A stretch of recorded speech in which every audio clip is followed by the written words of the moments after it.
Hello, I'm journalist and comedian James Mullinger. 6 years ago, I left London, England and moved to St. John, New Brunswick. Since then, my stand-up career has taken me to just about every town and city in Atlantic Canada, which, let's face it, has provided plenty of material.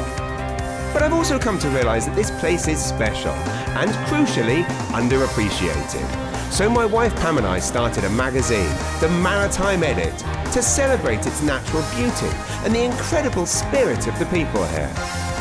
But now, I'm embarking on a tour to meet some of Atlantic Canada's most interesting and dynamic people and chat with them about what drives and inspires them and hear what they love so much about this place that we're all so proud to call home.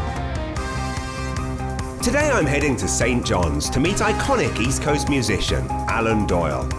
Alan's career took off as the frontman of the renowned folk rock band Great Big Sea, whose contemporary spin on traditional Newfoundland folk music proved popular with audiences across the country, racking up the awards and making them one of the top-selling bands in Canada.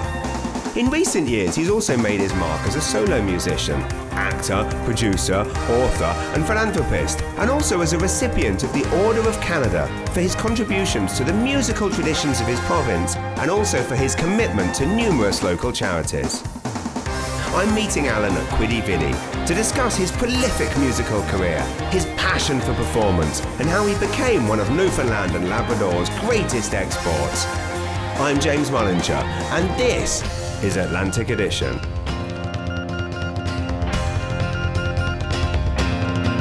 I've got a smile on my face and I've got 4 walls around me.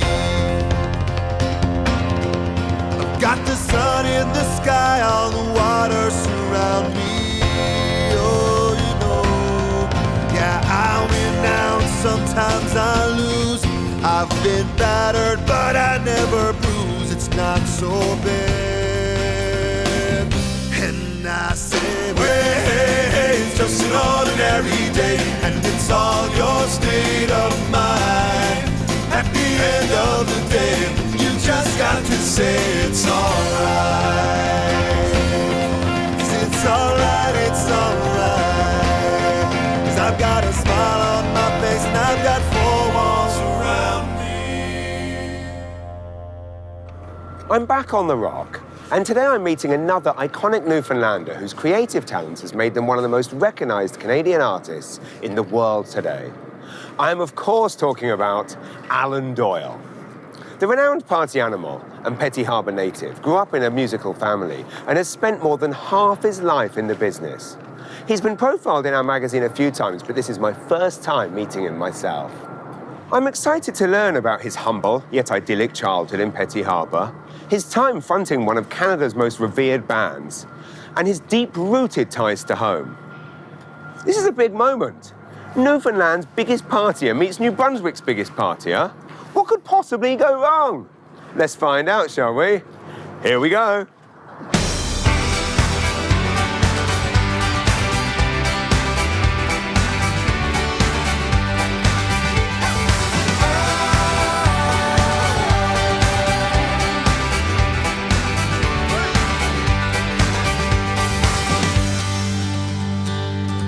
Alan, how's it going? One of those for Yeah. it's a sad sign of the times. It is, but we're Welcome. responsible. Thank you. I've set up this small meeting place for us. It's very inconspicuous. Yes, is this where you work every day? This is where I work every day, and this is a very typical near winter day in downtown St. John's, Yes. in Quidi Vidi, where the sun is always shining and there's never a drop of rain.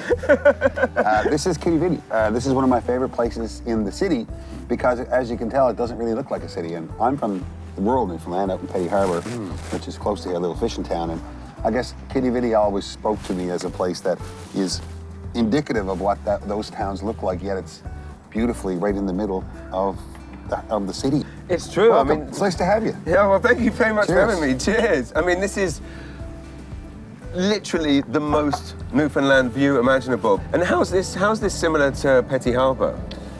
This place is like Petty Harbour in that it's based around the fishery, of course. And of course, all rural Newfoundland places are hung around the harbour. And because that's where everything happened and started and made its way up the hill from there. And that defined kind of every day and every season and every kind of facet of life, I suppose. Yeah, and when the fishery was booming, like in the late 70s when I was 10, Petty Harbour, my little fishing town, much like this place, was a 24-hour town. Like, it just never slept. Like, it was 2 fish plants doing 12-hour shifts, and there was activity galore. You know, when I was a teenager, I was trying to sneak home late.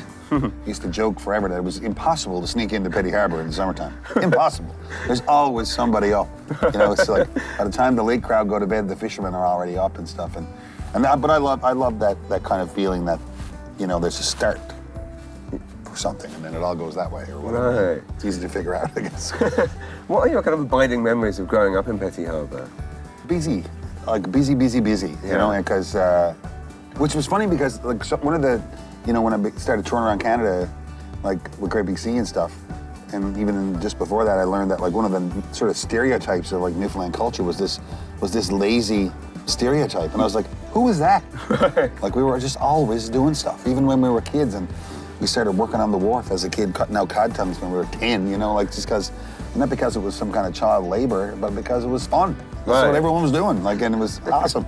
Who knew that, you know, cutting out cod tongues on the wharf in Petty Harbour as a 10-year-old would teach you lessons that would help you, you know, 40, 50 years later. Right. And when do you think you first realised that, you know, you were playing music, but when did you first realise that there was a possibility that this could actually be a job? I'm still not sure.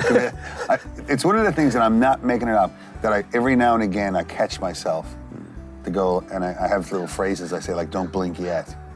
Or like, don't pat yourself on the back yet. Right. You know, like, because I'm afraid constantly that someone's going to come around the corner over and go, wait a minute, bud. You didn't practice guitar that much. I know. I didn't. Yeah. Like, so it's all over. You got to go back to cutting out. Totally understand. Totally understand. There's been a huge mistake. The winds now are really any signs that say that I still have a career. Because, and I mean, I'm not being facetious either. It's just like every time you got to up yourself and be more, you know, give people something they haven't seen before, and it's so. The wins for me come when it feels like we somehow had done that. That we're somehow still relevant. That the phone still rings, you know, and that someone says, hey, I've got a book, a musical, a movie, a record, a tour, and we'd like for you to be a part of it. And I go like, well, that is awesome. Especially now, because almost everybody I work with is younger than me.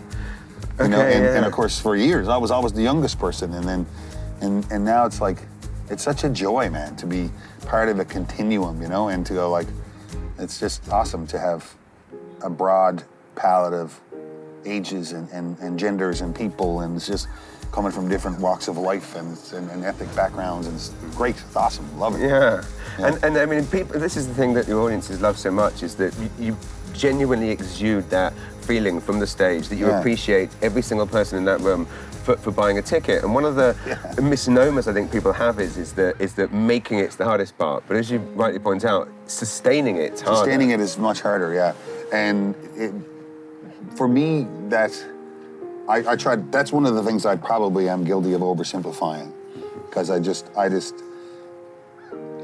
for me, someone buys a ticket, that's a contract. They're giving me their night out. Yeah. So whatever I got in my heart and soul that night, they're getting all of it. Right. And like a friend of mine once wisely said, he said, all they want is all you got. And if that's, you know, this much on Monday, and this much on Friday, and this, but as long as it's all you got, give them all you got and they'll be happy.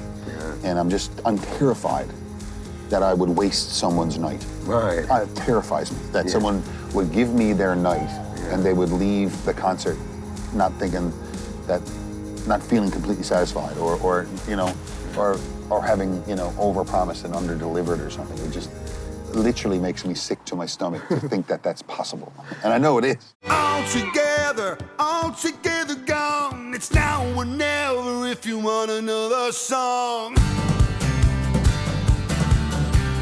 On and on goes the ringing of the bell. Off we go, this song won't sing itself.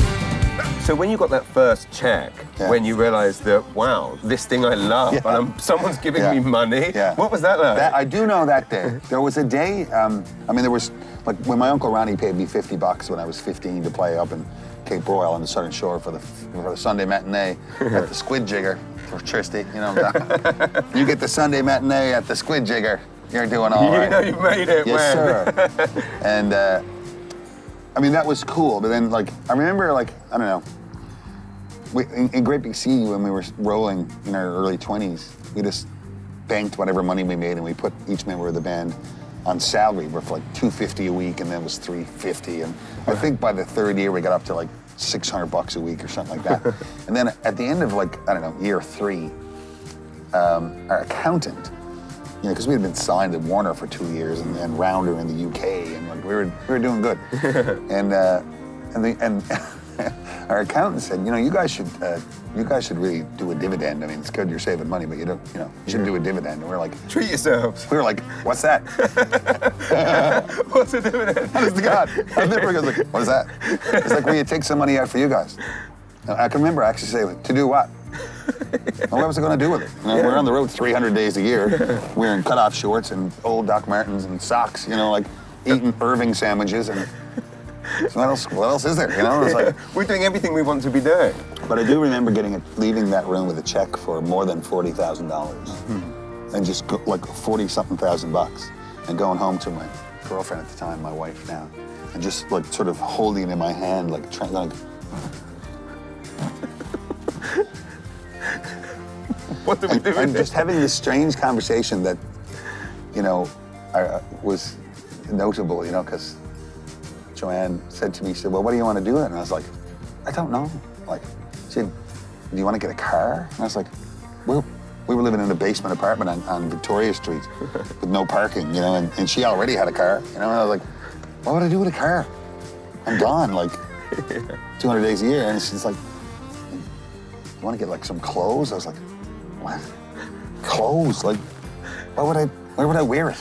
Like, you know, like, it's just like Pearl Jam, you know, like, and it would be off-brand anyway. And, you know, I don't care about watches or, you know, like anything. Like, so I was like, Anyway, what we did was we took the money and we bought a piece of land on a hill over the ocean in rural Newfoundland, about an hour and a half from here. And we built a log cabin, like a little $30,000 log cabin. We've built onto it many times since, but I still think it was one of the smartest things that we ever did. And I can brag about it because it was completely her idea. Like all good ideas in my life came from my wife. Yeah, they always do. My wife, my manager, my crew, my band. It's never me. And yeah, but I do remember that, like feeling that, wow, this is real now. Like right. I just bought like an actual piece of earth. Right. On money I made singing songs. And then for you at that point, when obviously you started playing kind of, you know, huge venues. Yeah. You were obviously still playing smaller gigs as well. Where do you feel like your heart is when it comes to performance? Oh, it's always been the same, a full room. Right, regardless of the size. Yeah, full room, great. So that everyone's excited to be in there, that's the best thing. Yeah. You know, and if that's a stuffed hockey rink, awesome. If that's a stuffed 80-seat pub, that's awesome too. And does your style change at all between the two? Yeah, the way you deliver it changes, and that's partly my job as the front guy, you know, either in my own band or even when Great Big Sea was rolling, that was always my main job, you know, was to frame what we were presenting people in the way that would give the best night out, you know. And then, you know, if you're playing a theater, you know, there's more room to play ballads and tell longer stories. And whereas if you're playing a beer garden, no one's going to listen to you, so you better bring the rock early and often, you know, that kind of thing. And then that's all part of the front guy's job, you know. And I've been fascinated with that since I was a kid, studying how people do that.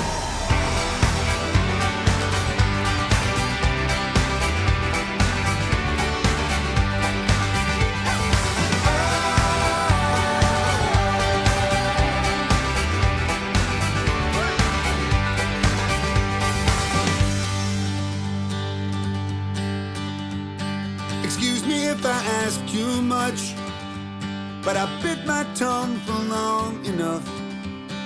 I beg your pardon if you please. Come on, come out with me. And so for you, when did you realize that kind of Great Big Sea was going to kind of cease? And did you immediately realize that you were going to immediately kind of go off on your own and do your own thing? Never really knew that Great Big Sea would stop playing until it did. Right. Really, because the last 2 years of the band were troublesome because Sean was having so much trouble with everything, but I never ever planned for it to stop. It was never part of my thought process that it would never come back, and it still isn't to a certain degree. To be honest with you. But all that said, I also had this, dominant thought that I wasn't going to spend my time fighting about it. Right. And that's, because I said I'm not, when Great Big Sea stopped playing, I was in my mid-40s basically, or 44 or something like that.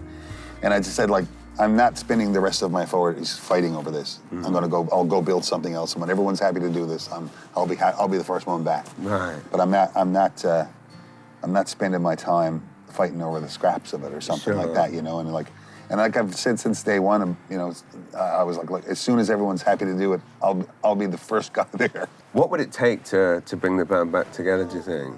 Oh, just for everyone to be happy with the scenario to do it, that's all. Right, Easy. that's it, yeah. Totally. Okay. If I can't get down, can't get level. When I'm up, I can't get down, get my feet back on the ground. Oh. So what are your favourite songs to perform? I think there's always a thrill playing a new one. Right. Right? Because, you feel like a song isn't born until you perform it in front of people. So that's kind of cool. Like, it's always good, because it kind of makes, it's sort of self-congratulatory or something, where you go like, hey, look at that, I wrote another song. And you need that.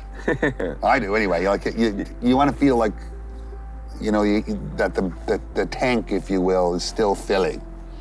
You know what I mean? Yeah. And that the catalog is still growing. It's especially thrilling, because most of what I do now, and it's true for every band, but it's also especially true for people who play traditional music, that your songs are always competing with songs that were already awesome.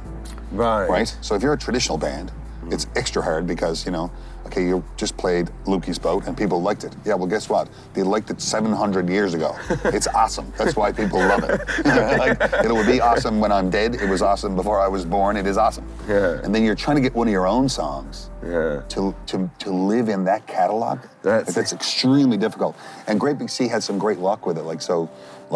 There are a couple of songs, like a few songs that just became popular, like Ordinary Day, and those ones. It's great to perform them live because, people love them, and that's going to be part of giving people a good night out, that kind of thing. But then there's songs like, one of my favorite Great Big Sea songs to do all the time is The Old Black Rum, because that occupies a bizarre place in that it has been fully and totally assumed into the pub culture of Atlantic Canada. Yeah. And it's assumed to be a 700-year-old sea shanty or something. But Bob Hallett wrote it, hung over one morning on Water Street. I know, because I was there. And so that is almost impossible to do. Right. It is almost impossible to write a modern, contemporary, new song and have it live on that set list next to those other songs. Yeah. That is so difficult and so rare. And like there's a song called 1, 2, 3, 4.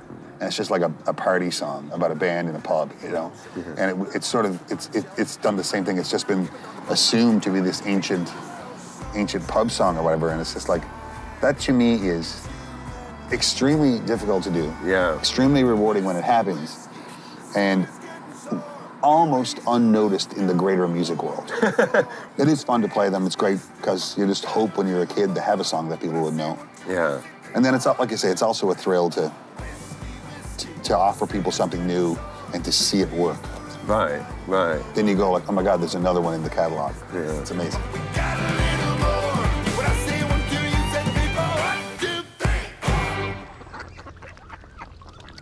And how did your friendship with Russell Crowe begin?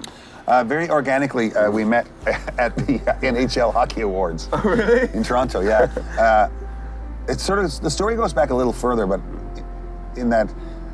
he was a fan, obviously, of your correct. work. When we were at the NHL Hockey Awards, he was giving out a trophy in Toronto. He was shooting a movie called Cinderella Man. And I was there too, giving out a trophy. And I just very cleverly aligned myself in the hallway backstage so I could bump into him by accident. and we started chatting, and he came to a couple of gigs, and then we ended up writing songs while he was in Toronto finishing that movie. And then I ended up in Australia a few months later writing some more and producing a record for his band. And then and it's gone and on since then, you know, and just been a cool and wonderful, you know, friendship from across the planet. Yeah. So how does that transition into him thinking, hey, this guy can act, I'm going to cast him in Robin Hood? Well, I always tell the same things like, so about 6 or 8 years or whatever after we had met, Russell was doing a movie where they needed a guy who could play like bazookies and medieval instruments, whose name was Alan Doyle. And people always say, how did he think of you? I was like, are you kidding me? If he didn't think of me, I'd have been insulted. Are you kidding me? Some Irishy sounding fella named Alan Doyle? I wonder who could do that. Like, but 1 second, he needs to know how to play the lute. It's like, and you know, with regards to like learning to be an actor and stuff, I just did a crash course with the greatest movie makers in the world. Right. And made every mistake you could possibly make, like in the first 48 hours, basically. It is a fascinating skill set, and I was just really lucky, and I always have been, really, in the few projects I've done, to be surrounded by world-class awesomeness who helped me. That's the only reason. Surround yourself with the best and you can be the best. That's what they say. So crazy. Yeah, Man, it's awesome.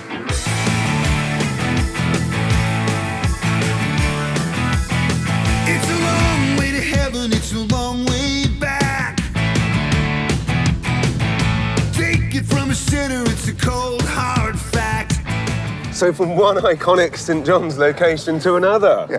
It's really great, right? And this is one of the places where I always say that you can see the physical uniqueness of the harbour, because it is historically, as well as now, a mix of domestic and very commercial things, right? Yeah. And industrial things, and that's not new. Like, people always say, well, it's too bad that the industrial part of the oil biz or whatever is. It's like it's always been an industrial harbour.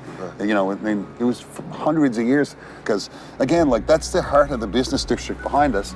And as we walk over this way, you'll see one of my favorite parts of the city, the Outer Battery, which is one of the older parts.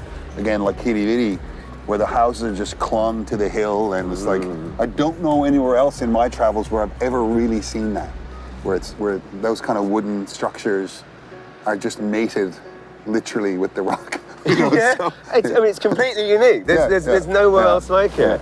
I mean, as someone that has chosen to spend their life here, do you still get a buzz when you look at this? Yeah, and the more I travel, the more I realize how special it is. It's a very special place. It's not like anywhere else, you know, and it's like, and that, you know, and that's just, we haven't talked about the crazy people that live here yet.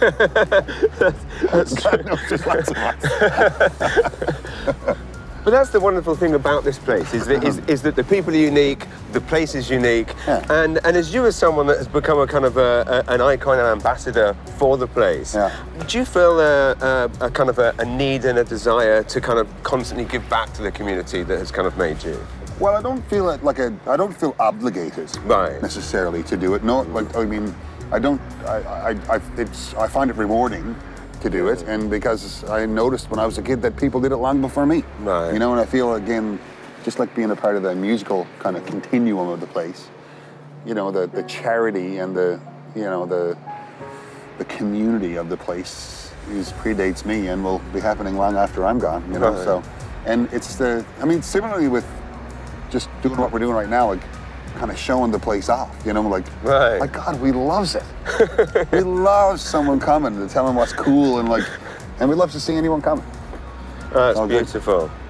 And given you perform live, you're constantly recording, writing books, and you're obviously in a position now where you can choose what you want to do. How do you decide what your next project is and what you're going to work on?